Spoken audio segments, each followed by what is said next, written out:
This episode of the Good Living Now podcast is sponsored by our friends at Kuvings. Now, I've had almost every brand of juicer on the market since I started my healing journey in 2015. But the Kuvings Auto 10 has been a complete game changer. It's easy to use and easy to clean. Plus, I'm able to make smoothies as well as sorbets and plant-based milk. So use my code JUICEGUY and save 10%. All right, you know what to do. Get your juice on. Welcome to the Good Living Now podcast, where we talk to real people about real change leading to real health. I'm your host, Harold LaFall, and today, this is all about you. We're going to be answering some of your questions because I know there's a lot of conflicting information out there around health. And my guest today, he's a raw nutritionist as well as a personal fitness. And he's going to help us unpack some of the information or misinformation that may be out there that has you a little confused about what you should be doing for your health. Welcome to the show, Coach Remson Noir. Rimsom, welcome back. Welcome back to the show. All right, what's going on? Thank you for having me back. I felt I needed to have you back because, you know, there are so many people who are trying to get healthier, but they are getting information that has them confused. Like, should I be doing this or shouldn't? You know, they see one person talk about this and say it's bad for you. Another person says it's good. So there's a lot of confusion going on. So I wanted to have you back just really to answer some questions because I knew that you could break it down for folks. And so I'm so happy that you agreed to come back. Absolutely. All right, so let's get started. So recently somebody asked in one of the comments about oxalates. So I did a kale salad. I made a kale salad and they were like, aren't you afraid of oxalates? And like, I don't eat kale, I don't eat spinach because I'm afraid of oxalates. So first of all, what is that? And then should we be concerned? Yeah, so basically, if someone has a fear of oxalates, the question is why?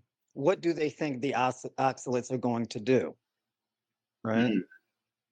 So I get this question, but whenever I get this question and I ask that about the oxalates, they don't really quite know. Some people will say, well, don't oxalates cause, kidney stones?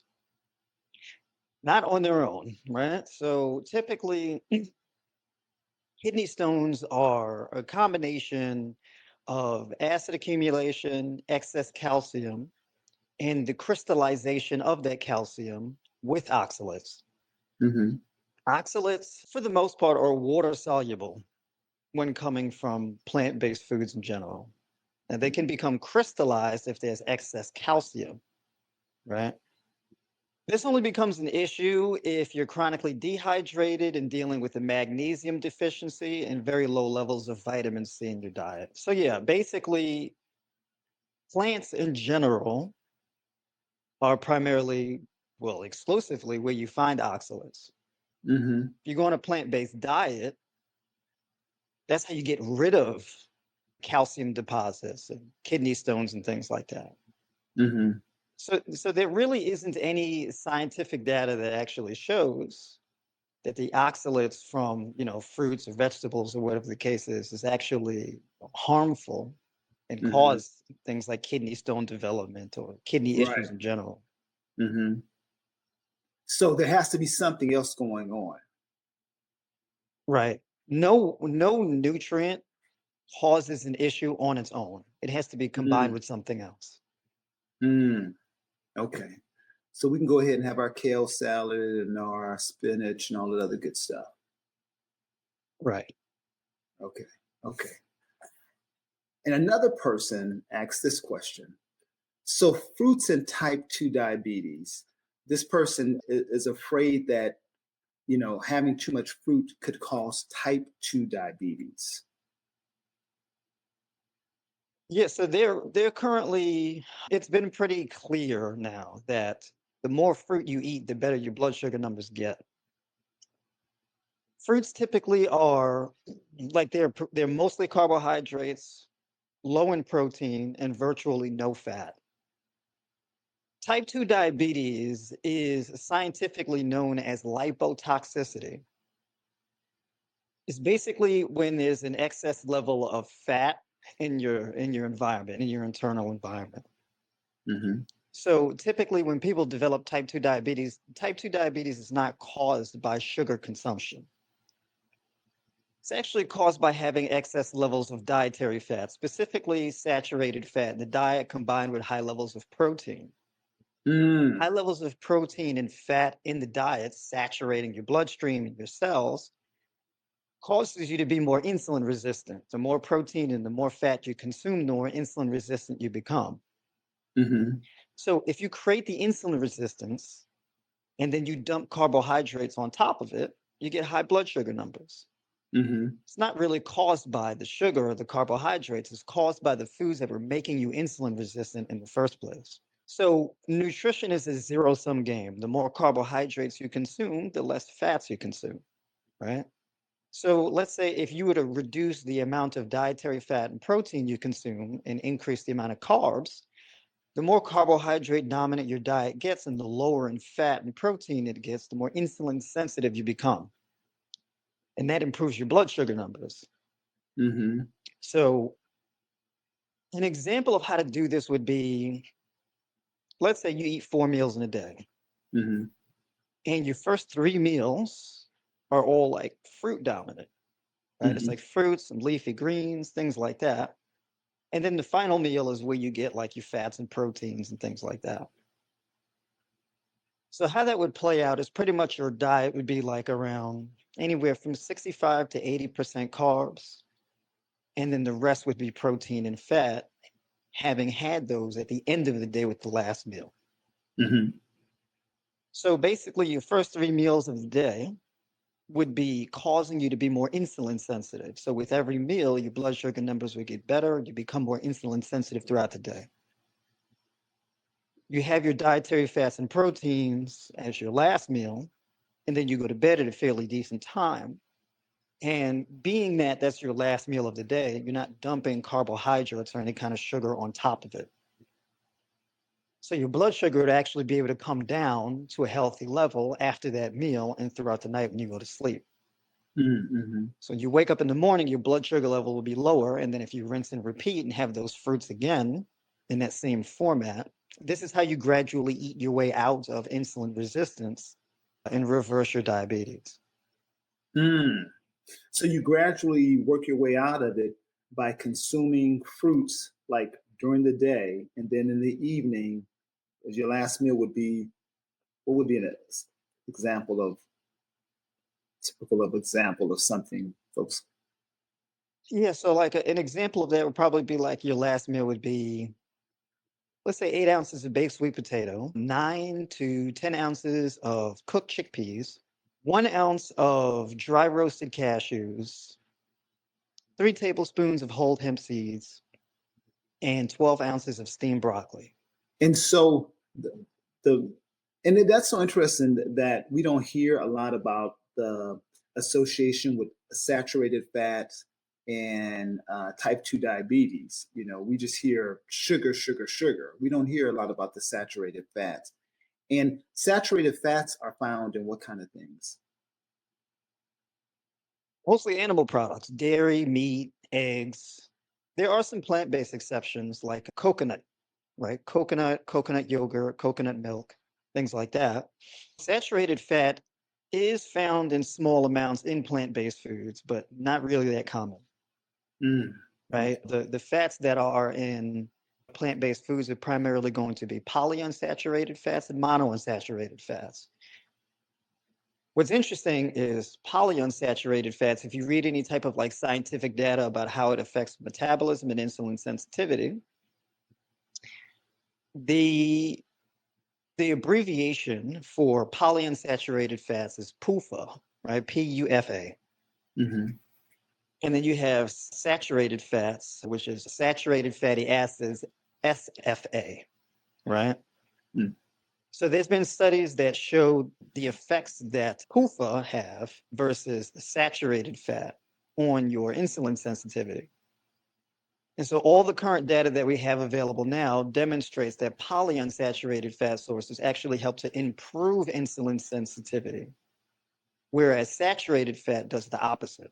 This person wanted to know, they said, they've heard that things like carrots, celery, and pineapples are man-made. Yep. So people use the term man-made because they hear other people on the internet use the term. When I ask people that, like, what qualifies a food as being man-made, Mm-hmm. right? Like, explain the process of how you manufacture like a plant or something like that. Like, is it grown or is it made or something like that? Most people don't really clearly understand. So they'll say, oh, well, it's hybrid. Mm-hmm. All organic life forms on the planet today are hybrids of a previous life form. Mm-hmm. That's how it works. Mm-hmm. There's a variety of different growing methods that you can grow a crop from. You can merge two different types of crops together and create a hybrid version. But that's an agricultural practice that's been around thousands of years, Mm-hmm. right? So it's not really man-made, right? There is no such thing as a man-made crop unless it's like, Mm-hmm. excuse me, unless it's like something that's like engineered in a lab or something like that, Mm-hmm. where they're growing like, I don't know, a fruit or a vegetable in like a petri dish or something like that, right? But if it's being grown out of the ground, well, it's just grown like any other plant or any other fruit. Right. Right. Right. And when I hear people say that, the implication is that these are somehow harmful, like carrots and celery and pineapple are harmful to the body. Yeah, I haven't heard anybody say that they're harmful. I haven't seen any evidence for that either. Mm-hmm. You know, pineapple is phenomenal for like your gut health. Mm-hmm. It's phenomenal for improving digestive health. I mean, it's good for regulating blood pressure, Mm-hmm. improving insulin sensitivity. It's an astringent fruit that helps to reduce acid accumulation in your body, helps to improve your joint function, sleep quality. Mm-hmm. Celery is also really good. Like people juice celery in order to lower their blood pressure, reverse fatty liver disease, things like that. Mm-hmm. So I haven't seen any negative effects of these types of foods. Right. I just haven't seen any data for that. Mm-hmm. And this person wanted to know about seeded grapes and watermelon. You know, a lot of people say that they can't find seeded grapes and water or seeded watermelon, and but they like those things, but they can't find them. All they see is seedless, and they want to know if seedless is okay. Yeah, so seedless is fine. Generally, when you eat something like watermelon or grapes or something like that, you don't eat it for the seeds, you eat it for the flesh of the fruit. You're not going to get a whole lot of nutrient benefit from consuming the seeds from the fruit. You'd have to be Mm-hmm. consuming a lot of it. It's not that easy for the human gut to pull nutrients from raw fruit seeds. You'd have to at least like roast them or something like that, right? Mm-hmm. Because your gut can't pull nutrients from them to any significant degree because of the shell that the seed is encased in, Mm-hmm. right? So it usually passes straight through your digestive tract and comes through your fecal matter. It's not, you don't really pull much nutrient from it. But the Mm-hmm. fruit, the flesh of the fruit, however, is much different. That's where all the benefits come from.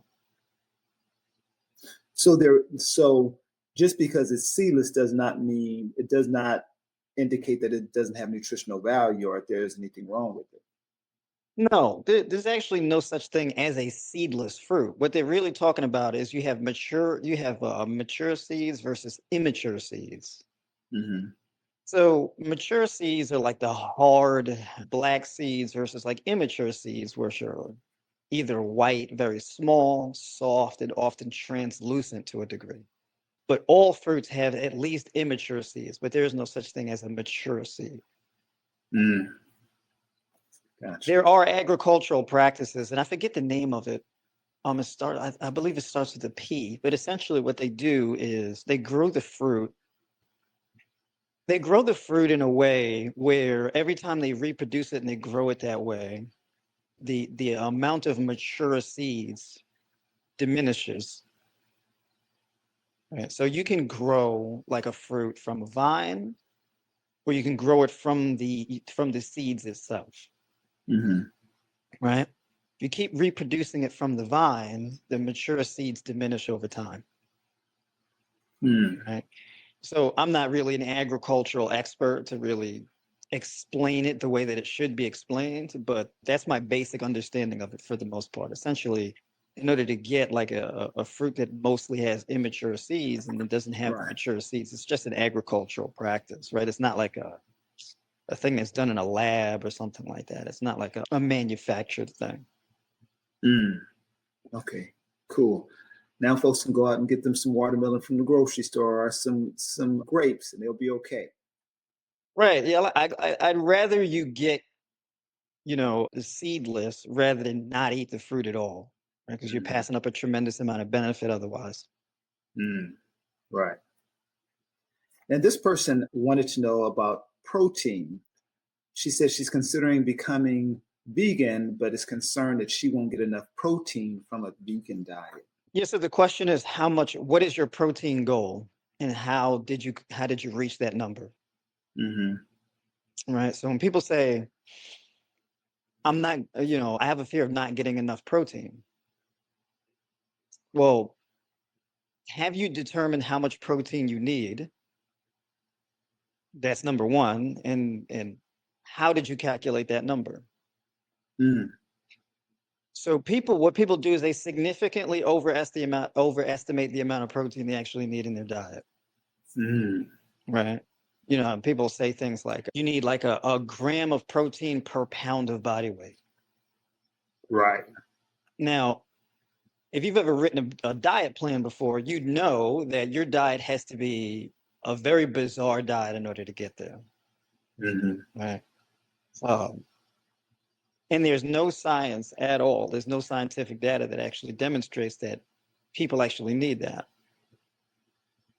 So let's say so that you means have one. So that means based on that theory, 1 gram of protein versus 1 pound of weight. So if you're 200 pounds, they're saying that you need 200 grams of protein. Right. Okay. Right. Now the thing is this. Let's say you have a person, they're 210 pounds, 10% body fat, versus another person who's 210 pounds and 50% body fat. You're going to tell me they both need the same amount of protein? So then there's that. And then there's also the question of, what do you want the protein in your diet for? What do you need it for? What is it doing? Now, protein in particular, what does it do? Build new cells, enzymes, and hormones, right? Now, mostly when people think about protein, they think about building muscle. Right. Most protein actually does not build muscle. Most protein is not for that. When it comes to muscle building, there's 3 main amino acids, which are branched chain amino acids: isoleucine, leucine, and valine. Right? But aside from that, there's like 17 other different amino acids that have, I wouldn't say they have nothing to do with skeletal muscle, but their primary use is not building skeletal muscle tissue, right? It's like building, enzymes, hormones, motor neurons, right? Different parts, infrastructure of your nervous system, maintaining intestinal lining, things like that, right? Now, if you have a high protein diet, chances are you have a high protein diet because your diet is very inflammatory, and so you're having a lot of protein loss. If you have a diet that is really good at protecting your cells and reducing oxidative stress, then you need less protein, right? It's kind of like you can have a lifestyle that's good at preserving your wealth or preserving the amount of money you have, or you can have a lifestyle where you have to make so much more money because you're spending so much money, right? But when it comes down to protein, typically most people thrive on 1 gram of protein per kilogram of lean mass, not total body weight. Oh, lean mass. Lean mass. It goes according to lean mass. You can't go for total. You can't go towards total body weight because your body fat percentage skews the number. Right. So, just to give you a little bit of perspective, let's say, matter of fact, what is your current body weight? 205. Gotcha. So your current body weight is 205. What do you Mhm. think your body fat percentage is? Probably about 20%. 20%. Okay. Yeah. So if we do 205, we minus 20%. Your lean mass is 164 pounds. Mm. Okay. So basically 1 kilogram is 2.2 pounds. So we do 164 divided by 2.2, that gives us 74.5. Okay. Mm. Mhm. So let's highball it a little bit. So 75 kilograms of lean mass. Mhm. So you would do completely fine with 75 grams of protein per day. Wow. Okay. Mhm.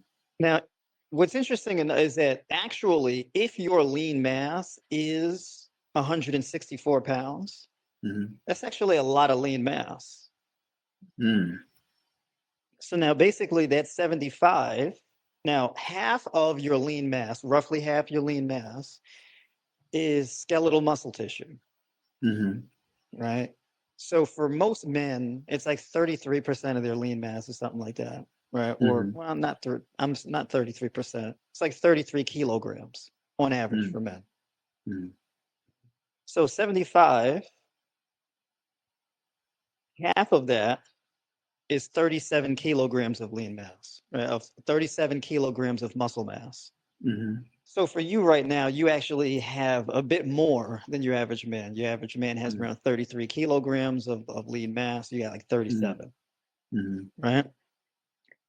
So basically, if you wanted to preserve your muscle mass and drop body fat, your best shot is going to be having a diet that is geared towards improving your insulin sensitivity. So Mm. anywhere from 75 to 80 grams of protein per day, and then the rest of your energy is mainly coming from carbohydrates. That would be like how your diet more or less would be structured in order for you to engage in a body recomposition, where you drop your body fat percentage while maintaining your lean mass. Mm. That's good. That's good. And I think what you just broke down, having that kind of data really helps people who are struggling with their journey, with their health journey, their fitness journey, because we just don't know, and it's just like we I most people have heard the idea of 1 gram of protein per 1 gram of body fat. And yeah, hmm so that Doing that will make you insulin resistant, by the way. mm, So wow. that like excess protein consumption, it Mhm. reduces insulin sensitivity. Mm, So you see like a lot of people where they're like, oh, I do a carnivore diet or a keto diet because to really cut my carbohydrates and avoid sugar intake. So like you'll see even like some of the most prolific carnivore and keto diet advocates, right? And they'll demonize like grapes and watermelon and things like that. Fruit is like the mhm. enemy, right? Because Oh too much yeah. sugar. So they'll tell stories like, oh, I had a handful of grapes and it spiked my blood sugar up to nearly 300. Hmm. Grapes are horrible. They just send your blood sugar super high. And Right. it's like, well, yeah, because your diet has made you physiologically diabetic, Mm, right? I work with diabetes, a lot of diabetics. That is my wheelhouse, improving metabolic health. hmm. And the majority of the diet is fruit. Mm. And the more fruit they eat, you see the blood sugar numbers in real time getting better and better and better day after day. Wow. You know what? I was just watching this young man who's on a fruit juice fast. I think he's probably like 400 pounds, but he's lost a significant amount of weight. And people kept commenting in his videos like, "Aren't you concerned about your blood sugar?" And I think he was. I think he did have type 2 diabetes. So live on air on the video, he took a test. He took his blood sugar and he showed that his blood sugar was normal, because people kept saying that to him. Like, aren't you concerned about your blood sugar, that you're on this all food diet? So that, yeah, definitely aligns with what you're saying. Yeah, so the interesting thing about juicing, the reason why juicing is so effective towards improving, because essentially he's able to drop weight like that because his diet is hyper focused on improving insulin sensitivity. Mm. So think about like the different types of foods you juice, right? Mm-hmm. You don't juice fatty foods. You don't juice Mm-hmm. starchy foods, right? You destroy your juicer doing that. So of all the foods that you juice, they're essentially all water-rich, carbohydrate-rich foods.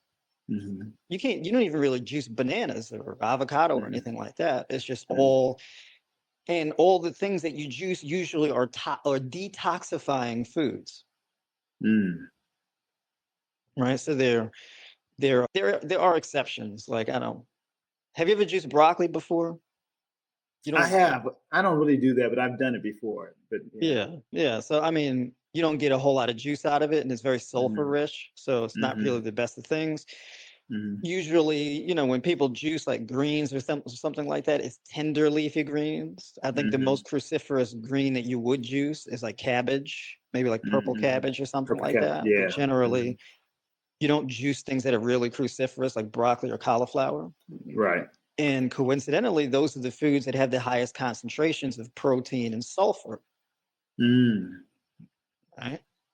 So even with juicing basically is just getting you to eat a detoxifying diet, right? Where all of the foods are just these foods primarily that are water rich, very rich in vitamin C, all of the Mm. alkalizing macro minerals, and very low in protein. So basically, essentially what you're doing is you're eliminating the fat, you're having Mm. trace amounts of protein, and it's all just carbohydrates and vitamins and minerals. All of the good stuff.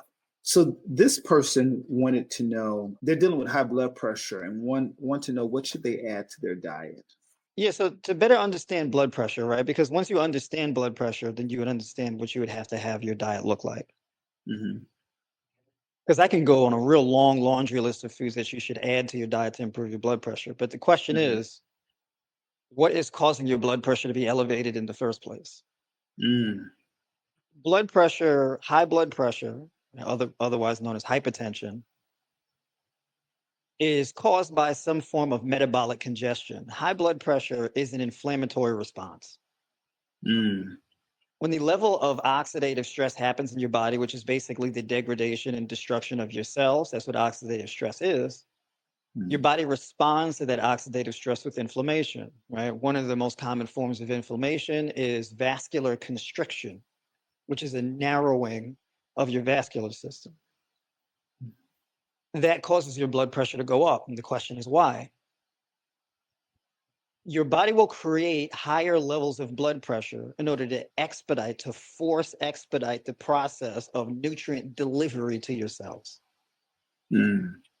So if your cells are starving of energy, if your cells are congested, meaning they're not efficiently clearing out waste and acid formation inside the cells, and if Mm-hmm. there's a lack of oxygen uptake to your cells, your body will compensate by in order to send water and oxygen and nutrients to those cells quicker. Mm. And the faster those cells receive new, fresh oxygen, vitamins, minerals, etc., that expedites the process of waste elimination out of your cells. Mm. That's why your body does that. Mm.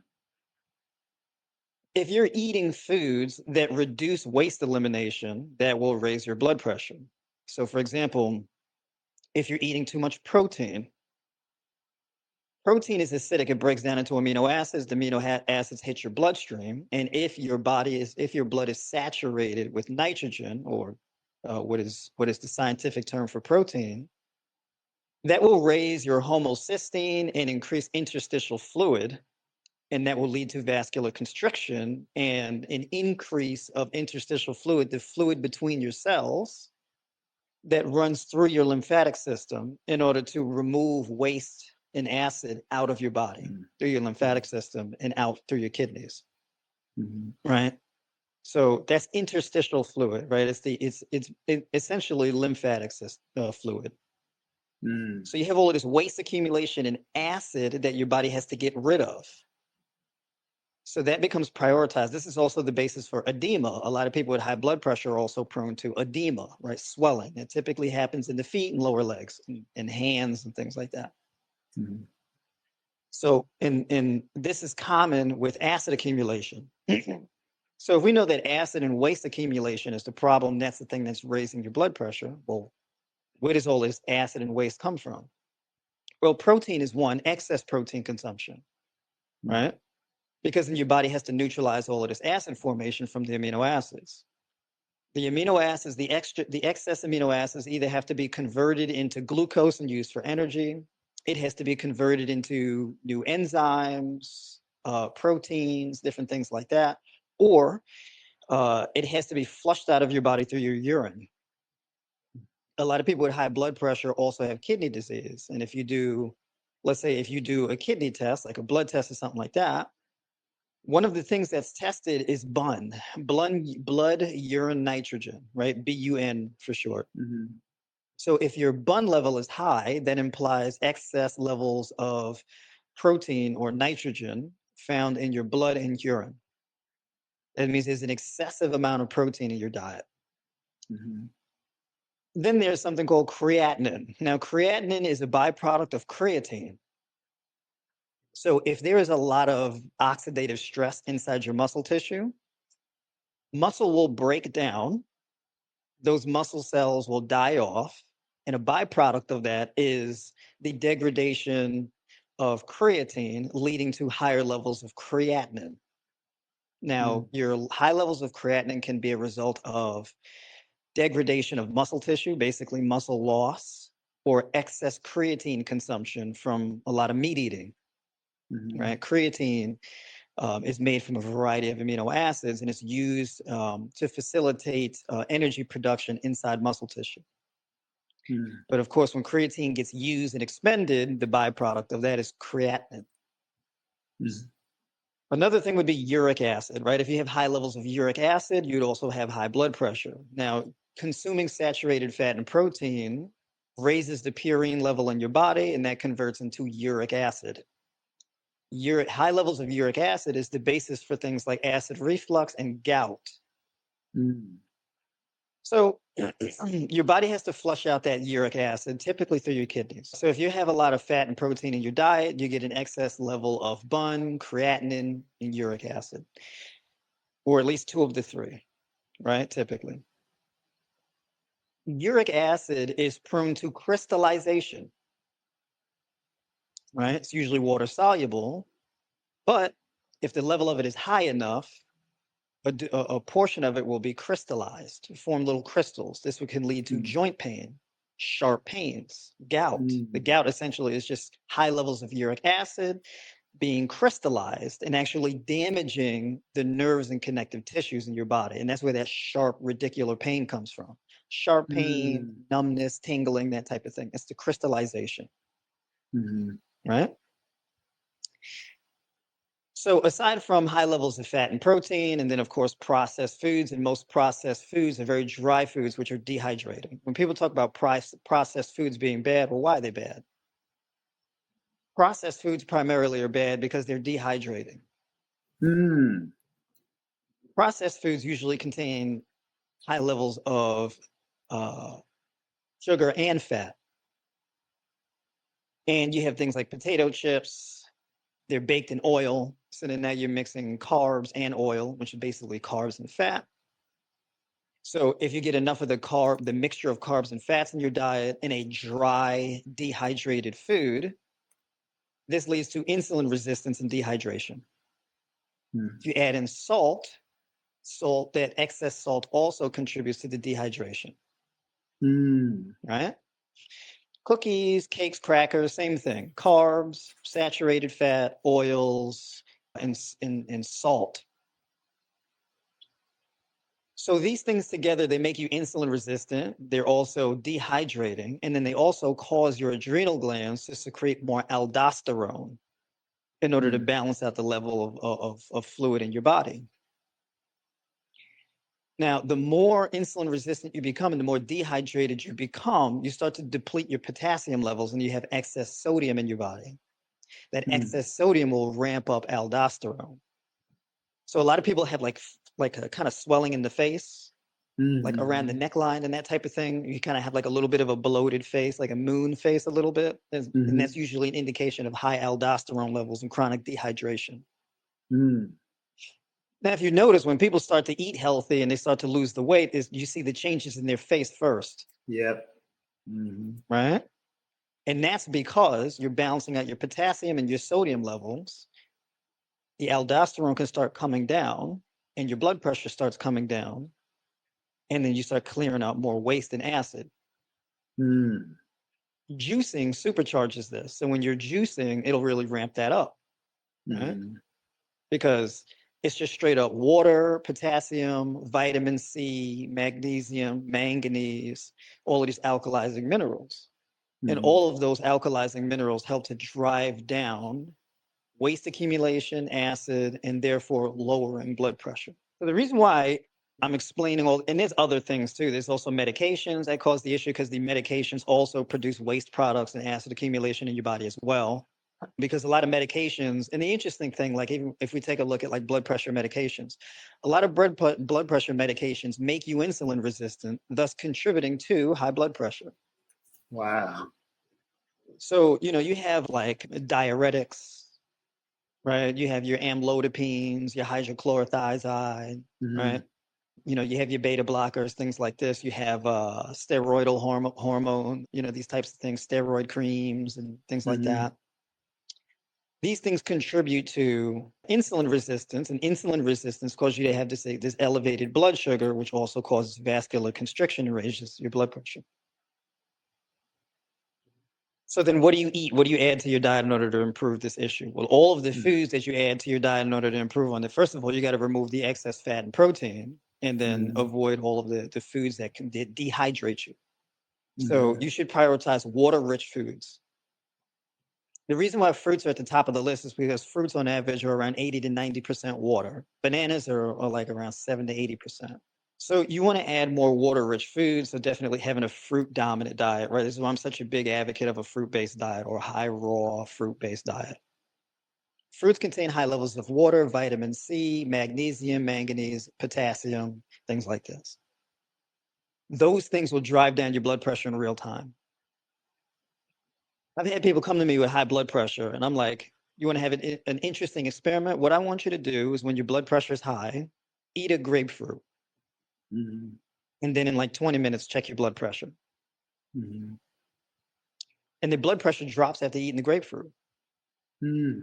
Pineapple, same thing. Grapes, same thing. Watermelon, same thing. Mm-hmm. Oranges, same thing. Apples, same thing. Pears, berries, cherries, same thing. Pomegranate, Right. same thing. Mm-hmm. Right? And then your leafy green vegetables, where you get an abundance of prebiotic fiber, which feeds your gut microbiome, and your gut bacteria regulates the hormonal signaling and waste clearance that happens throughout your body. So it's very important to have a diet that builds your gut. Your leafy green vegetables are also an extremely rich source of antioxidants. You have more antioxidants in your body and in your diet. This reduces the level of inflammation because the antioxidants reduce oxidative stress. So as the oxidative stress comes down and the inflammation comes down, the inflammatory response of increased blood pressure also goes down. Mm-hmm. So you have fruits, you got leafy greens, and then you have herbs and spices that you add to your foods, right? And basically spices are herbs. But when you add these herbs to your food, herbs in particular are the most antioxidant rich thing you could possibly have in your diet. Pound for pound, they're the most antioxidant rich. Mm-hmm. So, your basil, parsley, thyme, cilantro, oregano, cinnamon, ginger, turmeric, pepper, all of these things are extremely potent sources of antioxidants. Mm-hmm. So if you're eating a high raw diet, if you're eating fruit-based throughout the day, and then your one cooked meal, you're having a meal with an abundance of herbs and spices, really well seasoned food, this also contributes to reducing your blood pressure, not just bringing it down, but keeping it at a healthy level. Mm-hmm. Yeah. So I have like a pretty much 100% success rate with reversing hypertension, high blood pressure. Mm-hmm.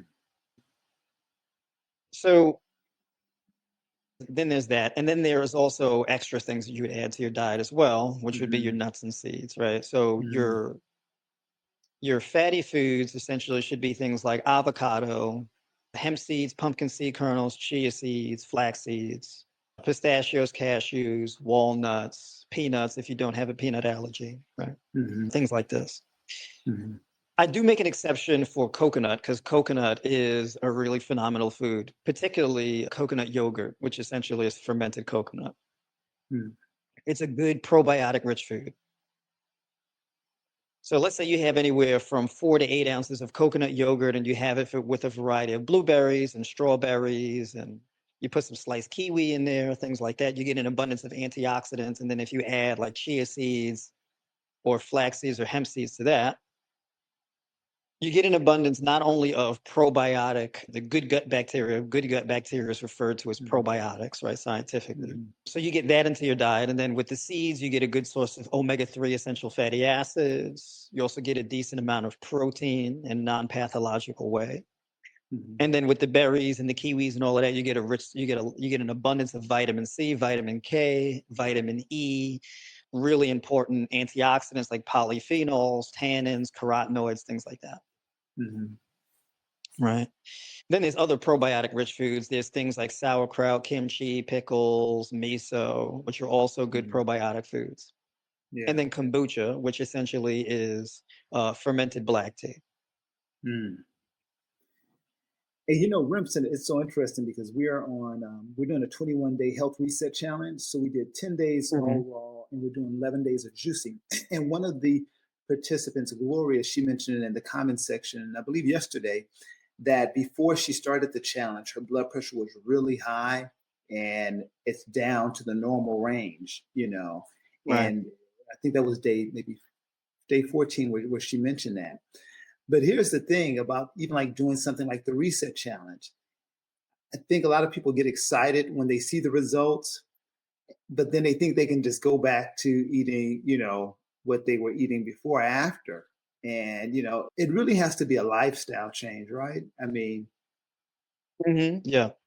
Yeah. A lot of times when people do something like they do some type of challenge and then they reach their mm, goal and then they just pivot back to old habits, right? And then the issues come mhm, back. mhm, And the reason why is because you reverse an issue to a variety of degrees. So mhm, basically, whenever you have some type of chronic illness, you don't really get rid of it short term. And actually, it takes at least a year to really reverse a chronic illness, but mhm, it can take even longer than that. So essentially, what you have to do is get on the wagon and stay on the wagon, right? mhm, One thing I want to say is that also, some people, they say, well, you know what? I'm eating all the right foods. mhm, I've been high raw vegan, but my blood pressure still is kind of elevated. I don't know why. mhm, There's things that exist outside of your diet, right? Or you can be getting a lack of certain things outside of your diet. And the primary thing is vitamin D. This is especially important for people who are my melanated brothers and sisters of African descent, right? We are more prone to vitamin D deficiency. Right? Roughly 60% of the population is vitamin D deficient. We spend way too much time indoors. That mostly and overwhelmingly affects us. I had people who had high blood pressure, diabetes, and they were like, I don't know why, but the numbers just don't really seem to be moving. And I'm like, how many hours of direct sun exposure are you getting a week? And they're like, hours, I don't know, maybe 20, 30 minutes a week, maybe an hour a mhm, week. Well, I'm like, there you go, you're mhm, vitamin D deficient. mhm, And they're like, well, I take vitamin D3. My doctor gave me like 10,000 IUs of vitamin D3. There's your problem. You're not supplemented with magnesium. So you're depleting your magnesium with the high dosages of vitamin D. mhm, Magnesium is used as a currency for vitamin D synthesis in your body, right? So your vitamin D is synthesized inside your liver. Also, if you have fatty liver disease or extensive liver damage, that can reduce the vitamin D conversion in your body. That's making it harder to reverse, right? Ladies, if you're dealing with like an issue like fibroids, you may have a vitamin A deficiency. So distended hard belly, right? That's a sign. Irregularities in your menstrual cycle. It's too short. It's coming too early. Vitamin A deficiency potentially, right? mhm, Also, inconsistent melanin in your skin. Maybe you have like kind of clusters of freckles popping up or skin anomalies, patches, things like that. Vitamin A, right? mhm, Vision issues also can be another sign. So if that's the case, you would want to focus on having more orange and yellow foods in your diet and more green foods, specifically leafy green vegetables. Leafy green vegetables are a very strong source of beta carotene. which converts into vitamin A inside your body. Mm. Your yellow and orange fruits, things like cantaloupe, papaya, pineapple, oranges, grapefruit, things like that are also rich sources of beta carotene, which converts into that vitamin A. If you're going to supplement with a high dosage of vitamin D3, you'd have to pair that with some sort of magnesium supplementation. Right, because otherwise the magnesium will get used to a high degree in order to synthesize more vitamin D, and a lack of magnesium can actually cause you, lack of magnesium does cause you to have metabolic disorders, kidney disease, fatty liver disease, insulin resistance, high blood pressure, autoimmune disease, etc. That's amazing though, because I know a lot of people who are vitamin D deficient and get vitamin D supplements from the doctor, but I never hear anybody talk about the magnesium that you're mentioning is so important to it. So yeah, that's interesting. So Remson, if folks want to get in contact with you, because I know folks are going to have questions, and if some of the folks that are on our challenge who want to make sure that this is not a temporary fix, how can they reach out to you and how can they find you on social media? Yeah, so basically, you can essentially Google Tribe by Noir, right? And all of my stuff will pop up. But yes, you can find me at tribebynoir.tv. That's my website. You can find me on YouTube at Tribe by Noir, Instagram, Tribe by Noir, and TikTok, Tribe by Noir. So it's all just under the same name. Awesome. Awesome. Well, man, thank you so much. And, it's so important that we pay attention to our bodies. Our body is always giving us feedback. If we're dealing with weight, if we're dealing with high blood pressure, erectile dysfunction, we need to get a chance to talk about that. We'll talk about that on the next time. But that's our body giving us feedback, meaning that there's something we need to change. And y'all definitely reach out to Remson and follow him for more great tips. But we're going to have him back to answer some more questions because we got to talk about this erectile dysfunction thing too. All right. Well, yeah, that's another big one. Yeah. And younger brothers are dealing with this. So we're going to talk about that next time. All right. Well, thank you so much. I appreciate you. Absolutely. Thanks for having me back.